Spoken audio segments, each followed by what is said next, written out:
राना साहब, कहा यह जाता है हुकूमत की साइड से कि इमरान खान साहब किसी को इख्तियार नहीं देते, अगर मुज़ाकरात होंगे भी तो कोई मसला हल नहीं होगा। तो अब अगेन ये जो मुज़ाकरात की बातें हो रही हैं, आपको लगता है कि इन मुज़ाकरात के नतीजे में पाकिस्तान तहरीक इंसाफ और हुकूमत के माबैन किसी किस्म का कोई समझौता हो सकता है?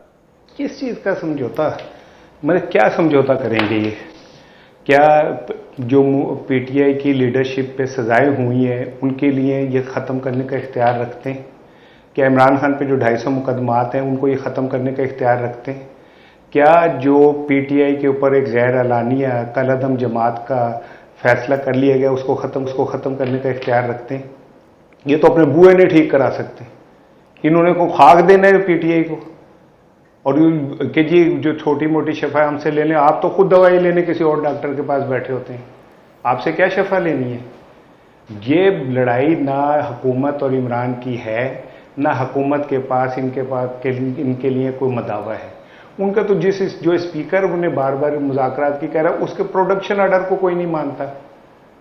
वो इतना बेबस है कि पार्लियामेंट के अंदर कोई नक्कापोश घुसाएं और कुछ करके चले जाएं तो वो उनको नहीं बुलवा सकता। तो इन्होंने क्या करना है मुज़ाकरात करके? ये एक डंग टपाऊ एक फैशन है मुज़ाकरात का ना, और कुछ नहीं है। अदरवाइज इमरान खान के मामला कहीं और ख़राब हुए हैं। जिस दिन वहाँ ठीक हो गए वहाँ इधर भी ठीक हो जाएंगे। ये तो सारे आई एम सॉरी टू से शामिल हो जाएं। इनका मतलब जुम्मा जाना लगे हुए, बट ठीक है, इनकी मौजें लगी हुई हैं, क्योंकि एक पार्टी को 9 मई के नाम पे सज़ा मिल रही है, एक पार्टी की नाहिली 9 मई के नाम पे छुपी हुई है, और तो कुछ भी नहीं है। तो ये कहते रहे कि हम दे सकते हैं। मैं मतलब यही कह सकता हूँ, वो एक शेर था ना कि वो दिल नवाज है लेकिन नज़र शनास नहीं। मेरा इलाज मेरे चारागर के पास नहीं। ये वो चारागर नहीं है जिनके पास इलाज है, वो कोई और ही है। जब उसके दिल में रहम आएगा तो ठीक हो जाएंगे मामला, नहीं आएगा तो पीटीआई तो गैर लानिया तौर पर कलअदम जमात बन चुकी है। अच्छा, ये राना साहब, शाह महमूद साहब की रिहाई के हवाले से अब खबरें आ रही हैं कि हो सकता है जल्द उनको रिहा कर दिया जाए। इस डेवलपमेंट को आप कैसे देखते हैं? देखिए, बड़ी डेवलपमेंट है। मेरा ख्याल है कि अगर हम इसे कॉन्स्पिरेसी थ्योरी से निकल के देखें तो पीटीआई को इस वक्त ज़रूरत है एक शहबाज शरीफ की, और लेकिन वहाँ फ़र्क किया था कि शहबाज शरीफ को मैंडेट उसके सगे भाई का था। यहाँ पे शाह महमूद कुरैशी साहब 2 दफ़ा माजी में एडवेंचर कर चुके हैं वज़ीर आज़म बनने की ख्वाहिश का। लिहाजा आपको याद होगा हमारे चॉइस सरवर साहब मुज़ाकरात कर रहे थे जाकर ताहिरुल कादरी से, और उन्हें कह रहे थे कि गवर्नर मनवी बनाया जाए अगर आप भी काम हुकूमत में आ जाएं। तो एक ट्रस्ट डेफिसिट है जो ख़त्म होने में नहीं आ रहा, और जिस तरह उनकी रिहाई होगी या उनके बेटे के सजाएं माफ़ हो रही हैं तो कुछ चीज़ें तो क्लियर नज़र आ रही होती है ना, कि यहाँ पे तो उन लोगों को सजाएं हो गई जो वहाँ पे मौजूद, मतलब शाह महमूद कुरैशी का यही कहा जा रहा है ना कि भाई वो तो वहाँ मौजूद नहीं थे। तो आलिया हमजा भी वहाँ मौजूद थोड़ी थी, वो तो कस्टडी में थी पुलिस के, तो उनको भी सज़ा हो गई।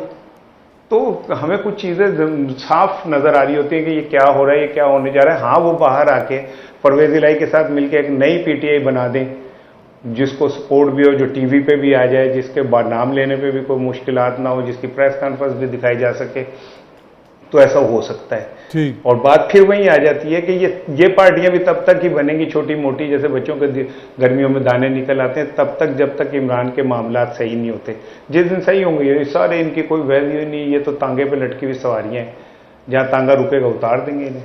ये तो है, पर ऑब्वियसली कुछ लोग उसमें बेरोजगार भी हो रहे हैं, और वो भी है। और दूसरी ये बात है कि जिस तरह सेनेटर साहब ने भी कहा कि 1.5 साल से ये मामला चल रहा है। आज आसफा भुट्टो साहिबा को शायद किसी ने बताया होगा, उनको शायद पहली दफ़ा पता चला हो कि यूटिलिटी स्टोर्स क्या होते हैं, तो अचानक उन्होंने कहा कि जनाब ये मामला जो है बड़ा इंपॉर्टेंट है।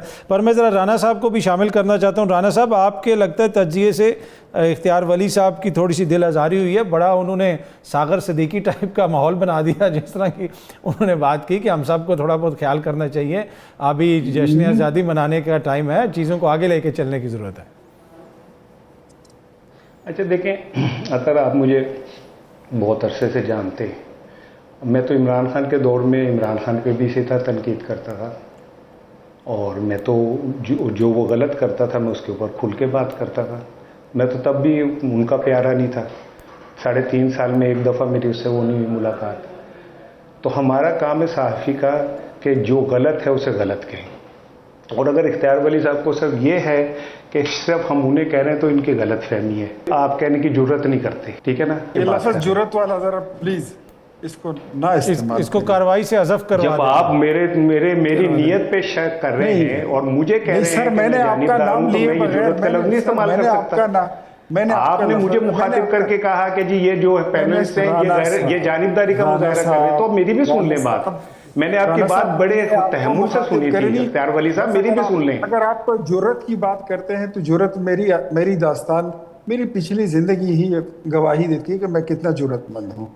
तो वो छोड़ देना, वो फिर मुकाबला होगी। मेरा मैं आपकी गवाही को आपकी गवाही को ये नहीं कह रहा कि मैं तस्लीम नहीं कर रहा। मैं कौन सी अदालत हूँ जो कह रहा है मैं सच्ची गवाहियों को भी तस्लीम नहीं करूंगा। लेकिन मेरी बात सुन लीजिए, मेरी अर्ज सुन लीजिए ना। आप मुझे जब कह रहे हैं कि मैं जानिबदार हूं, तो फिर मेरी भी बात सुन लेना। हौसला तो करें ना।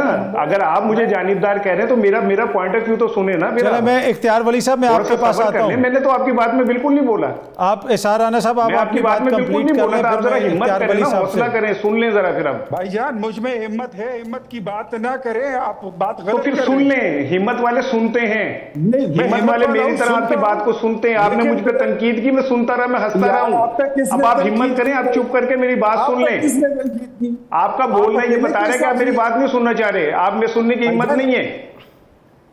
चले, आप अपनी बात करें ना, फिर हम इख्तियार साहब से जवाब ले लेंगे। चलें। नॉनसेंस यार। जी मैं ये कह रहा हूं अतर साहब कि बिल्कुल ठीक कह रहे हैं इख्तियार वली साहब कि सहाफ़ी को जानिबदार गैर जानिबदार होना चाहिए, और अगर वो नहीं है तो फिर वो सहाफ़ी नहीं है। लेकिन अगर कोई शख्स किसी का मैंडेट उठा के और खुद बैठ जाए तो हम उसे हुक्मरान या लीडर मान लेंगे? उसको अपने तौर पे कोई नहीं। मैं तो अगर थोड़ा सा किसी की बात करूं तो मैं जानिबदार हूं, और अगर आप किसी का मैंडेट चुरा के बैठ जाए तो आप अजीम लीडर हैं। ये शानदार बात है। कौम भूखी मर रही है, आप जो है खरबों रुपए जो है अपने बिजनेस के ऊपर लगा रहे। नहीं, ये अभी इख्तियार वली साहब कह रहे थे कि जी हमसे बाद में जो कौमें आजाद हुई वो देखे कहां तरक्की कर गई। तो इन्हें पूछें कि उन कौमों के जो रहनुमा थे वो कितने खरबों बनी बने, उनके कितने फ्लैट्स बने, कितनी बिल्डिंगें बनी, कितनी उनके कारोबार बने, कितने कारखाने बने। पूछ के बताएं मुझे कि उन जो जिन ममालिक ने तरक्की की उनके हुक्मरानों ने क्या खुद अपनी जायदादें बनाई या अपने बच्चों की जायदादें बनाई?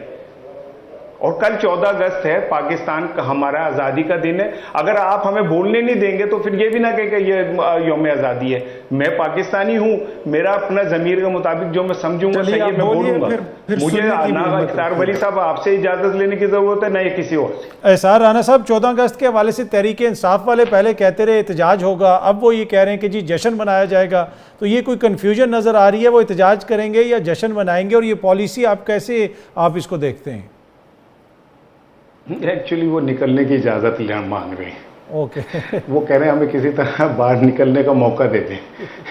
तो उनके पास यही एक रास्ता था जो उन्होंने अपना लिया, और इससे ही अंदाज़ा कर लें। देखिए इख्तियार वली साहब मेरे भाई हैं, मैं उनका एहतराम करता हूँ, लेकिन असल चीज़ ये है कि जब मैं इख्तियार वली साहब जैसे दबंग आदमी की बात सुनता हूँ तो मैं शायद ये तवक्को कर रहा होता हूँ कि वो ये कहेंगे कि हाँ हम एक गलत जगह पे बैठ गए हैं, गलत मैंडेट के ऊपर बैठ गए, इखलाकी तौर पे हमारा नहीं है। मैं उनकी बहुत कदर करता हूँ, मेरा दिल से उनके लिए दुआ निकलती है। वो बड़े बहादुर आदमी, मैं एक्सपेक्ट करता हूँ कि वो सच बोलेंगे। अब तो उनके वफाकी वजीर बोल रहे हैं, गवर्नर सिंध बोल रहे हैं।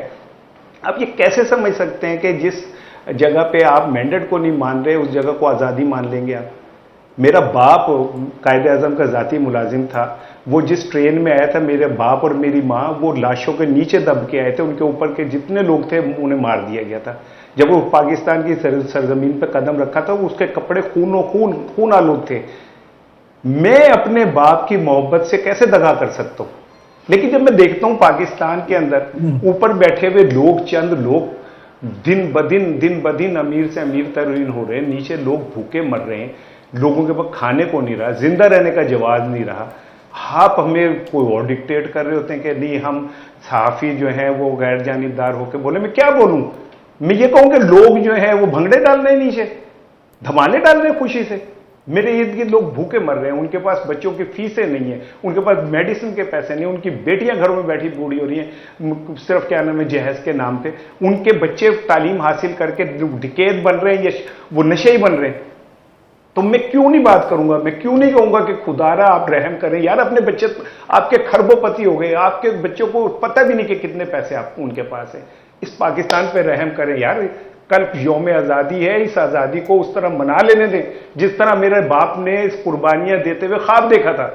उन ख्वाबों को नोच लिया आपने और फिर आप हमसे गिला करते हैं कि हम क्यों इस तरह की बातें करते हैं। चलें, बाखबर रहने के लिए सुनो न्यूज़ का YouTube चैनल सब्सक्राइब करें और बेल आइकन पे क्लिक कर दें।